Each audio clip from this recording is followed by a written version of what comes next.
હવે આપણે જોશું કે ISLM રેખાની સમતુલા કેવી રીતના આવશે। તો આપણે જોઈએ કે વસ્તુ બજારમાં કેવી રીતના સમતુલા આવશે અને નાણાં બજારમાં કેવી રીતના સમતુલા આવશે, અને એના પછી આ ISLMની સમતુલા આપણે જોશું, બરાબર। તો એક આપણે ખાલી પેજ ઉપર જોઈએ। હવે આપણે આકૃતિ દ્વારા સમજીએ। તો અહીં આપણે આકૃતિ દોરીએ।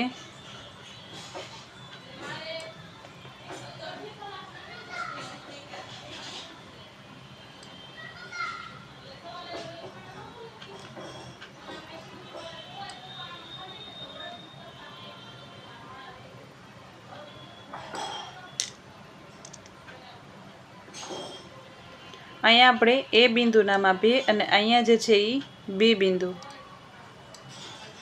બરાબર, અને અહીંયા જે છે એ સી બિંદુ, બરાબર। તો અહીંયા જે છે એ Y0,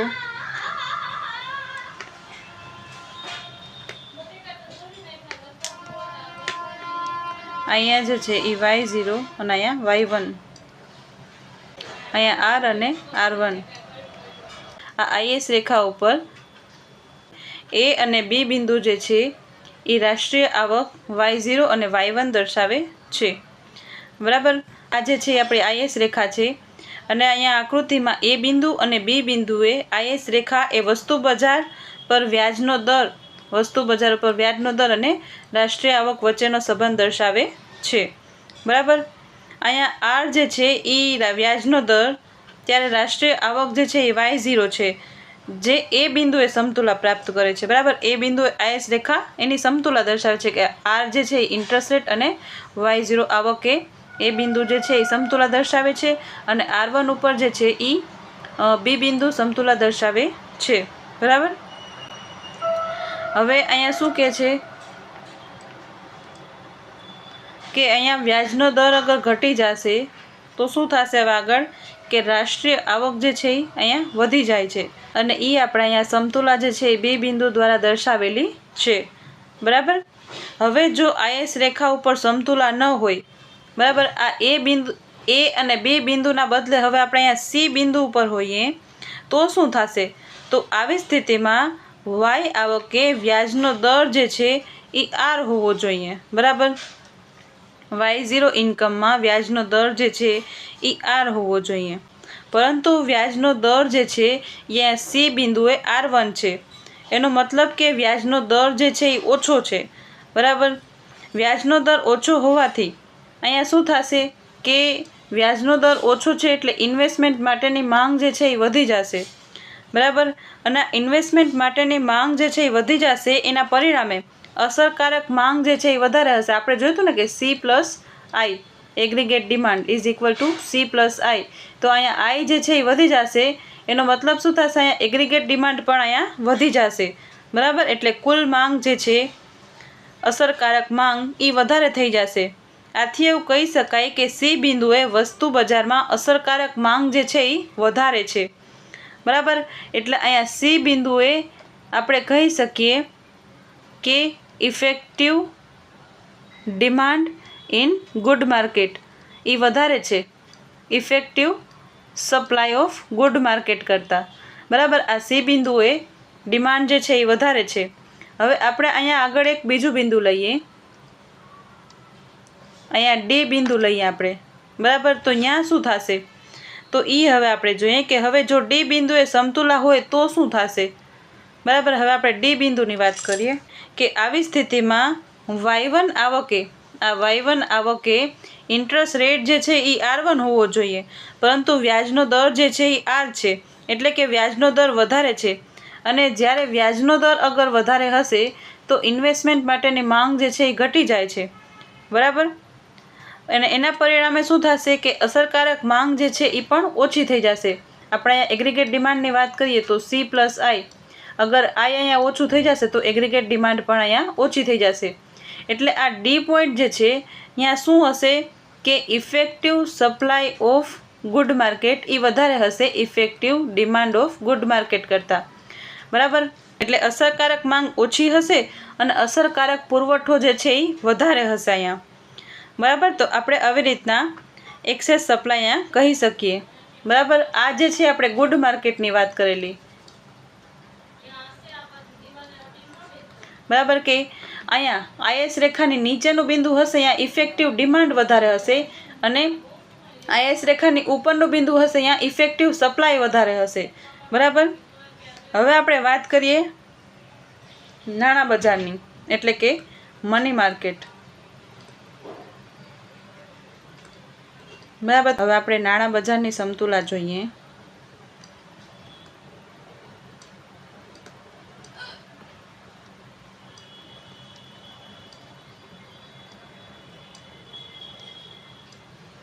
આ LM રેખા ઉપર અહીંયા R1 અને R ઇન્ટરેસ્ટ રેટ છે, અને અહીંયા Y અને Y1 જે છે એ આવક છે, અને અહીંયા ઇક્વિલિબ્રિયમ પોઈન્ટ A બિંદુ, અને અહીંયા ઇક્વિલિબ્રિયમ પોઈન્ટ B બિંદુ, બરાબર. તો અહીંયા જે છે એ નાણાં બજારમાં LM રેખામાં AB બિંદુએ સમતુલા દર્શાવી છે, અને R અને R1 જે છે એ વ્યાજનો દર છે, બરાબર. અને અહીંયા વ્યાજનો દર જે છે એ વધે છે, બરાબર. તો અહીંયા આવક પણ વધી જાય છે, બરાબર. અહીંયા આપણે ઇન્વર્સ રિલેશનશિપ હતું, પણ અહીંયા વ્યાજનો દર વધશે તો અહીંયા આવક પણ વધશે. હવે જો LM રેખા જે છે એ આ સમતુલાના બિંદુ પર ના હોય તો શું થશે, આપણે જોવું હોય તો હવે આપણે ડી બિંદુની વાત કરીએ. અહીંયા આપણે એક ડી બિંદુ બનાવી દઈએ, બરાબર. આને આપણે LM કર્વની બારે એક ડી બિંદુ બનાવી દઈએ, બરાબર. આ બાજુ એક, જમણી બાજુ એક બિંદુ આપણે બનાવેલું, હવે ડાબી બાજુ LM કર્વની ડાબી બાજુ એક બિંદુ લઈએ, સી બિંદુ, બરાબર. તો અહીંયા શું થશે કે ડી બિંદુ એ સમતુલા હોય તો હવે શું થશે, તો આવી સ્થિતિમાં Y1 આવકે R1 વ્યાજનો દર હોવો જોઈએ, બરાબર. અહીંયા જે છે એ Y1 આવક અને R1 વ્યાજનો દર હોવો જોઈએ, R1 જે છે એ વ્યાજનો દર હોવો જોઈએ, પણ અહીંયા ડી બિંદુએ શું છે, R છે, એટલે વ્યાજનો દર શું થશે, અહીંયા ઓછો છે. એટલે લોકો શું કરશે, લોકો દ્વારા લોનની વધારે માંગ થશે, કારણ કે અહીંયા ઇન્ટરેસ્ટ રેટ જે છે એ ઓછો છે, એટલે લોકો જે છે એ લોન લેવા માંગે છે, લોનની વધુ માંગ કરવામાં આવે છે, બરાબર. તો અહીંયા શું હશે, ડી બિંદુએ એક્સેસ ડિમાન્ડ હશે અહીંયા, બરાબર. LM રેખાની જમણી બાજુએ એક્સેસ ડિમાન્ડ હશે, બરાબર, કારણ કે લોકો જે છે એ વધારે માંગ કરે છે. અને હવે આપણે સી બિંદુની વાત કરીએ તો સી બિંદુએ જો સમતુલા હોય તો શું થશે, તો આવી પરિસ્થિતિમાં અહીંયા Y આવકે વ્યાજનો દર જે છે એ R હોવો જોઈએ, એની જગ્યાએ વ્યાજનો દર જે છે એ R1 છે, એટલે વ્યાજનો દર જે છે એ વધારે છે, એટલે ઊંચા વ્યાજના દરે લોકો લોનની માંગ ઓછી કરશે, બરાબર. અહીંયા સી બિંદુએ શું થશે કે R જે છે એ વધારે છે, એટલે લોનની માંગ જે છે એ લોકો ઓછી કરશે, બરાબર.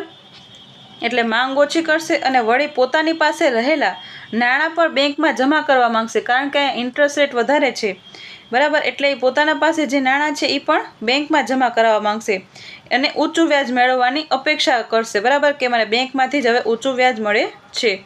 એટલે કે લોકો જે છે એ નાણાંની માંગ ઓછી કરે છે અને અર્થતંત્રમાં અહીંયા નાણાંનો પુરવઠો વધી જશે.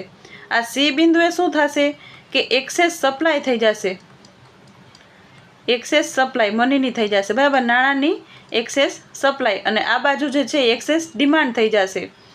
રેટ ઓફ ઇન્ટરેસ્ટ અગર ઓછો હશે તો ડિમાન્ડ થશે, અને રેટ ઓફ ઇન્ટરેસ્ટ અગર વધારે હશે તો લોકો જે છે બેંકમાં નાણાં મૂકવા માંડશે, બરાબર, પોતાની પાસે રાખશે નહીં. એટલે અર્થતંત્રમાં નાણાંનો પ્રવાહ જે છે એ વધી જશે, બરાબર. હવે આ બંનેને આપણે મર્જ કરીએ, ગુડ્સ માર્કેટ અને મની માર્કેટ, તો આપણે ISLMની સમતુલા મળી જાય છે. હવે આપણે એ જોઈએ, આ બાજુ આપણે આકૃતિ દોરીએ, બરાબર. આ તમારે યાદ રાખવાનું કે IS કર્વની ડાબી બાજુએ ડિમાન્ડ વધારે હશે અને જમણી બાજુએ સપ્લાય વધારે હશે.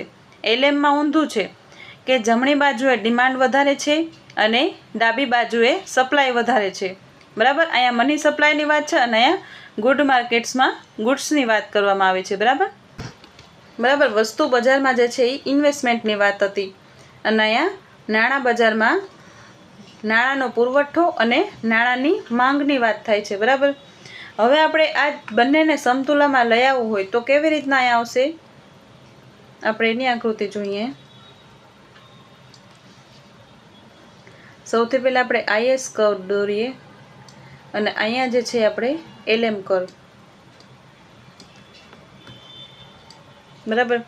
તો આપણે અહીંયા શું જોયું હતું કે આઈએસની જમણી બાજુએ, એટલે આઈએસની અહીંયા જમણી બાજુએ એક્સેસ સપ્લાય હશે ગુડ માર્કેટમાં, બરાબર.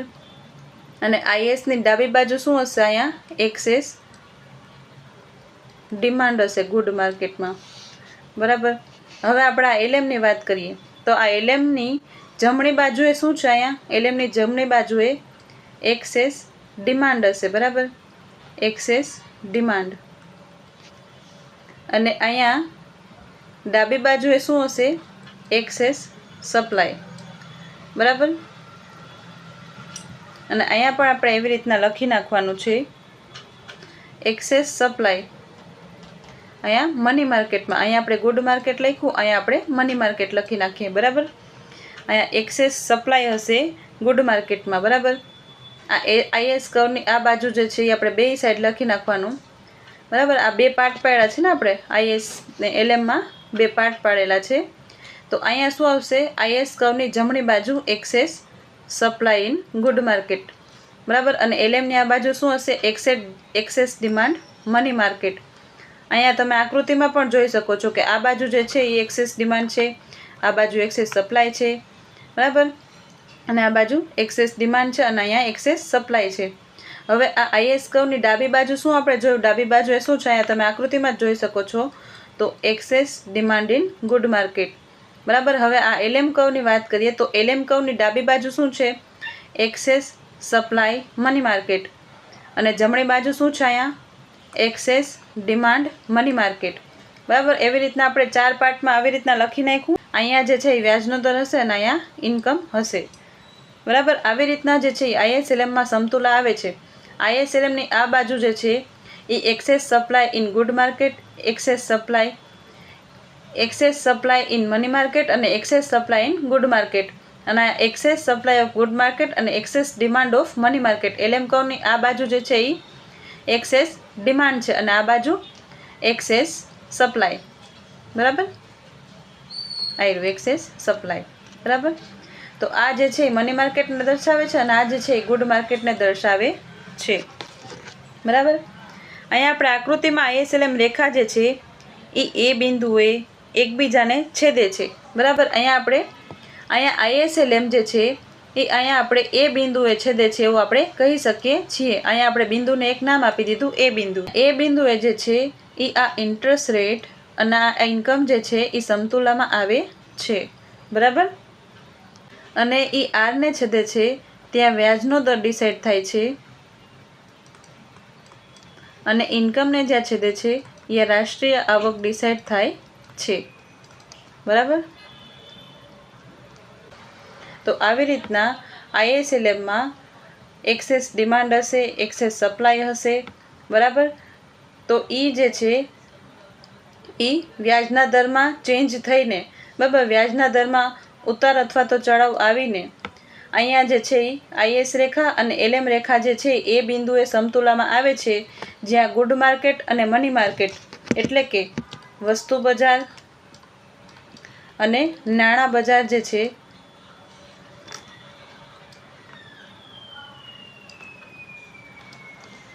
અહીંયા એ બિંદુએ વસ્તુ બજાર અને નાણાં બજાર જે છે એ સમતુલામાં આવે છે, બરાબર. એક્સેસ ડિમાન્ડ હશે, એક્સેસ સપ્લાય હશે, બરાબર. તો વ્યાજના દરમાં ચડાવ અથવા તો ઉતાર થઈને સમતુલામાં અહીંયા આવી જાય છે વ્યાજનો દર અને રાષ્ટ્રીય આવક, બરાબર. તો આઈએસ રેખામાં અને એલએમ રેખામાં આવી રીતના સમતુલા આવે છે, બરાબર. તો હવે આપણે આગળ જોઈએ, બરાબર. તો અહીંયા આઈએસએલએમની સમતુલા દર્શાવેલી છે એ બિંદુએ, બરાબર. તો આ બંને રેખાઓના છેદન બિંદુ પર આવક અને વ્યાજનો દર એકસાથે નક્કી થાય છે. આ બિંદુએ આવક અને વ્યાજનો દર એકબીજા સાથે એવો સંબંધમાં હોય છે કે જેથી વસ્તુ બજારમાં સમતુલા હોય છે, એટલે કે કુલ માંગ અને કુલ ઉત્પાદનનો સ્તર એટલે કે કુલ પુરવઠો એ બંને બરાબર થાય છે અને નાણાંની માંગ અને નાણાંનો પુરવઠો એ સાથે સમતુલામાં આવે છે, બરાબર. આપણે ઉપર જોયું એવી રીતના કે આ એક્સેસ ડિમાન્ડ હશે ગુડ માર્કેટમાં અથવા તો એક્સેસ સપ્લાય હશે મની માર્કેટમાં, તો એ બિંદુ જે છે આ બાજુ હશે બરાબર, અને એ બિંદુએ હશે તો વ્યાજનો દરમાં ફેરફાર થઈને આપણે સમતુલામાં આવી શકીએ છીએ. બરાબર, તો આવી રીતના જે છે ISLMમાં સમતુલા આવે છે. હવે આપણે આગળ જોઈએ. અહીંયા આપણે જોઈએ નાણાકીય નીતિની અસરો. તો નાણાંના પુરવઠામાં વિસ્તરણની વ્યાજના દર અને આવક ઉપર શી અસર થશે એ જોશું. અને ફુગાવા સામે લડવા માટે સંકુચિત એટલે કે કડક નાણાકીય નીતિ અપનાવવા આવે ત્યારે શું અસર થશે. હવે આ મોનેટરી પોલિસીના ઇફેક્ટની આપણે વાત કરીએ તો આ જે છે એ ઇનિશિયલ LM કર્વ છે. હવે શું થાય છે કે મની સપ્લાય અગર ઇન્ક્રીઝ કરવામાં આવશે તો LM કર્વ જે છે એ રાઇટ તરફ શિફ્ટ થશે. બરાબર, અને જો મની સપ્લાય ડિક્રીઝ કરવામાં આવશે તો LM કર્વ જે છે એ લેફ્ટ તરફ શિફ્ટ થશે. બરાબર, એટલે કે ડાબી બાજુ અને અહીંયા જમણી બાજુ. બરાબર, તો અહીંયા જે છે એ મની સપ્લાય અગર વધારવામાં આવશે તો શું થશે, ઇન્ટરેસ્ટ રેટ પણ ઘટી જશે અને ઇન્કમ પણ વધી જશે. બરાબર, અને જ્યારે આ જે છે એ એક્સપેન્શનરી મોનેટરી પોલિસી કહેવાશે, એટલે કે વિસ્તરિત નાણાકીય નીતિ. બરાબર, આ એક્સપેન્શન કરવામાં આવશે એટલે મની સપ્લાયને ઇન્ક્રીઝ કરવામાં આવશે ત્યારે LM કર્વ જે છે એ જમણી બાજુ ખસશે. અને LM કર્વ જો જમણી બાજુ ખસશે તો અહીંયા રેટ ઓફ ઇન્ટરેસ્ટ જે છે એ ઓછું થઈ જશે અને ઇન્કમ પણ વધી જશે. આ જે છે એ કોન્ટ્રાક્શનરી પોલિસી. એટલે અહીંયા શું કરશે કે મની સપ્લાય એટલે નાણાંનો પુરવઠો ઘટાડવામાં આવશે. નાણાંનો પુરવઠો ઘટશે એટલે LM કર્વ જે છે એ ડાબી બાજુ શિફ્ટ થશે. અને ડાબી બાજુ શિફ્ટ થશે તો શું થશે, અહીંયા ઇન્ટરેસ્ટ રેટ વધી જશે અને ઇન્કમ પણ ઘટી જશે. બરાબર, અહીંયા કોન્ટ્રાક્શનરી મોનેટરી પોલિસી, એક્સપેન્શનરી મોનેટરી પોલિસી. બરાબર, ત્યારે LM રેખા જે છે એ એક્સપેન્શનરી હશે તો જમણી બાજુ અને કોન્ટ્રાક્શનરી હશે તો ડાબી બાજુ. એટલે અહીંયા સંકુચિત હશે મોનેટરી પોલિસી તો LM કર્વ જે છે એ ડાબી બાજુ ખસે છે. બરાબર, અહીંયા આપણે આગળ જોઈએ તો નાણાકીય નીતિમાં મુખ્યત્વે નાણાંના પુરવઠામાં થતા ફેરફારોને લક્ષમાં લેવામાં આવે છે. બરાબર, કે મની સપ્લાયમાં ઇન્ક્રીઝ કરવામાં આવશે અથવા તો ડિક્રીઝ કરવામાં આવશે તો LM કર્વ ઉપર શું અસર થશે. બરાબર, એ નાણાકીય નીતિમાં મુખ્યત્વે નાણાંના પુરવઠાને મહત્ત્વ આપવામાં આવે છે, એને જ લક્ષમાં લેવામાં આવે છે. જો નાણાંનો પુરવઠો વધારવામાં આવશે તો LM રેખા જમણી બાજુ શિફ્ટ થશે અને જો નાણાંનો પુરવઠો ઘટાડવામાં આવશે તો LM રેખા ડાબી બાજુએ શિફ્ટ થશે. બરાબર, અને નાણાકીય નીતિની અસરો આપણે જોઈએ તો ISLM મોડલનો ઉપયોગ એ વિસ્તારવાદી અને કડક નાણાકીય નીતિઓની અસર દર્શાવવા માટે થઈ શકે છે. ISLM મોડલનો ઉપયોગ આપણે કરી શકીએ છીએ, એમાં આપણે વિસ્તરણવાદી અને કડક નાણાકીય નીતિઓની અસર જોઈ શકીએ છીએ. નાણાંના પુરવઠામાં વિસ્તરણ થશે તો LM રેખા જમણી તરફ ખસશે. નાણાંના પુરવઠામાં ઘટાડો થશે તો LM રેખા જે છે એ ડાબી બાજુ ખસે છે.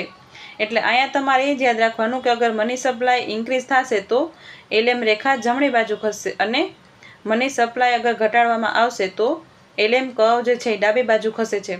હવે જો એ ડાબી બાજુ ખસશે તો શું થશે, અહીંયા રેટ ઓફ ઇન્ટરેસ્ટ જે છે એ વધી જશે અને ઇન્કમ એ ઘટી જશે.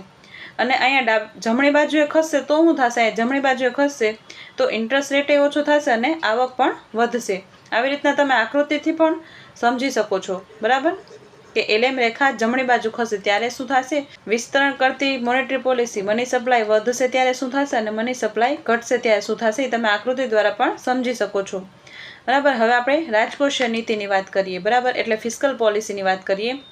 ગવર્મેન્ટ દ્વારા જે પોલિસી અપનાવવામાં આવે છે ને ફિસ્કલ પોલિસી એટલે કે રાજકોષીય નીતિ કહેવાશે. તો હવે અહીંયા શું થશે કે સરકારી ખર્ચમાં વધારો થશે એટલે ગવર્મેન્ટ એક્સપેન્ડિચર વધારશે તો શું થશે, એ સ્વાયત્ત ખર્ચ છે અને સ્વાયત્ત ખર્ચ છે એનાથી શું થશે, આપણે હમણાં ઉપર જોયું કે IS રેખા જે છે એ જમણી બાજુ ખસશે. બરાબર, ગવર્મેન્ટ અગર એક્સપેન્ડિચર વધારશે તો IS રેખા જમણી બાજુ ખસશે અને ગવર્મેન્ટ એક્સપેન્ડિચરને ડિક્રીઝ કરશે તો IS રેખા જે છે એ ડાબી બાજુએ ખસશે. બરાબર, જે સ્વાયત્ત પ્રકૃતિનો હોય છે, ગવર્મેન્ટ એક્સપેન્ડિચર જે છે એ સ્વાયત્ત પ્રકૃતિનો હોય છે, તે વસ્તુઓ અને સેવાઓની કુલ માંગ વધારે છે. બરાબર, આપણે એગ્રીગેટ ડિમાન્ડ જોઈએ તો aggregate demand is equal to C + I + G. તો આ G જે છે એ વધશે તો એગ્રીગેટ ડિમાન્ડ જે છે એ પણ વધશે. બરાબર, તેના કારણે IS રેખા જે છે એ બહારની તરફ ખસે છે એટલે જમણી બાજુ ખસશે અને વ્યાજનો દર જે છે એ વધારે છે. અહીંયા એ જમણી બાજુ ખસશે IS રેખા, બરાબર. તો એને લીધે જે છે એ વ્યાજનો દર પણ વધશે, અને વ્યાજનો દર વધશે તો શું થશે, એ આટલો અસર થવાનો હોય એની જગ્યાએ આટલો જ અસર થશે, બરાબર. નકર IS રેખા ઉપર અહીંયા આવવું જોઈએ, પણ આ LM રેખા અહીંયા જ છે, બરાબર. એટલે સમતુલાનું બિંદુ જે છે આ આવી જાય છે, એટલે અહીંયા વ્યાજનો દર વધી જવાથી અસર જે છે એ થોડી ઓછી થઈ જાય છે, બરાબર. વ્યાજના દરમાં થતા વધારાને કારણે ખાનગી રોકાણમાં થતા ઘટાડાને પણ અહીંયા ધ્યાનમાં લેવામાં આવે છે, એટલે કે એને ક્રાઉડિંગ આઉટ કહેવામાં આવે છે, બરાબર. Crowding out. હવે આ ક્રાઉડિંગ આઉટ એટલે શું એ આપણે જોઈએ.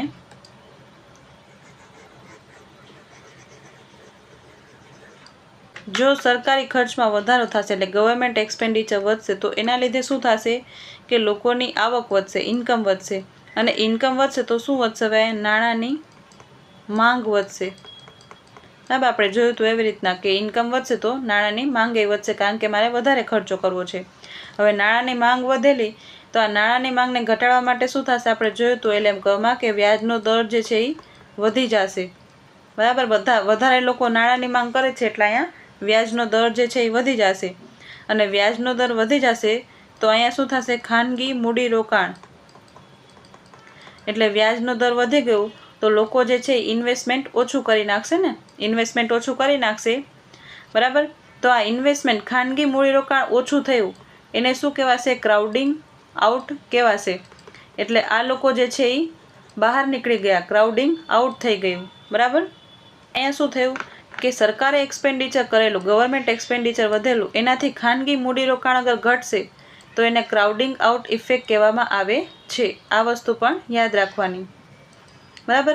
અહીંયા જે છે એ આપણે પૂરેપૂરી અસર જોઈએ તો આટલી અસર થવાની હતી, બરાબર, કે અગર ગવર્મેન્ટ એક્સપેન્ડિચર વધારશે, બરાબર, તો IS રેખા જે છે એ શિફ્ટ થઈ, IS રેખા શિફ્ટ થઈ, બરાબર, પણ LM રેખા જે છે એના સ્થાને જ છે, બરાબર. એટલે અહીંયા શું થશે કે અહીંયા ઇક્વિલિબ્રિયમ આવશે, IS અને LMનું ઇક્વિલિબ્રિયમ પોઈન્ટ અહીંયા આવશે, એટલે અહીંયા આ વ્યાજનો દર જે છે એ સેમ રહેવાની જગ્યાએ વ્યાજનો દર જે છે અહીંયા વધી જાય છે, વ્યાજનો દર અહીંયા વધી જશે અને અહીંયા ક્રાઉડિંગ આઉટ ઇફેક્ટ થાય છે, બરાબર. અહીંયા લખેલું છે ક્રાઉડિંગ આઉટ, આટલું જે છે ક્રાઉડિંગ આઉટ ઇફેક્ટ કહેવાશે કે આટલો ઇન્કમમાં વધારો થવો જોઈએ તો, બરાબર, પણ થયો નહીં, કારણ કે અહીંયા ક્રાઉડિંગ આઉટ થઈ ગયું, બરાબર. અને અહીંયા જે છે એ ઇન્કમ ગવર્મેન્ટે એક્સપેન્ડિચર કરેલું, બરાબર, ગવર્મેન્ટ એક્સપેન્ડિચર કરશે એના લીધે અહીંયા મલ્ટીપ્લાયર ઇફેક્ટ કામ કરશે, બરાબર, મલ્ટીપ્લાયર ઇફેક્ટ. અહીંયા આપણે કીધું ને કે ઇન્કમ વધશે તો આ ઇન્કમ જે છે એ મલ્ટીપ્લાયર ઇફેક્ટથી વધશે. આપણે જ્યારે મલ્ટીપ્લાયર ઇફેક્ટ આના આગલા લેક્ચરમાં જોયું હતું ત્યારે કીધું હતું કે ગવર્મેન્ટ જે છે એ ઓટોનોમસ એક્સપેન્ડિચર કરશે, ઓટોનોમસ એક્સપેન્ડિચર કરશે, બરાબર, એના લીધે રાષ્ટ્રીય આવકમાં વધારો થશે. આ રાષ્ટ્રીય આવકમાં વધારો થયો એ મલ્ટીપ્લાયર ઇફેક્ટથી થયો, એટલે આ મલ્ટીપ્લાયરનું સૂત્ર પણ લખેલું છે કે 1/1 - MPC, બરાબર. આટલો જે છે એ મલ્ટીપ્લાયરનો ઇફેક્ટ બતાવે છે, બરાબર. હવે આપણે આગળ જોઈએ.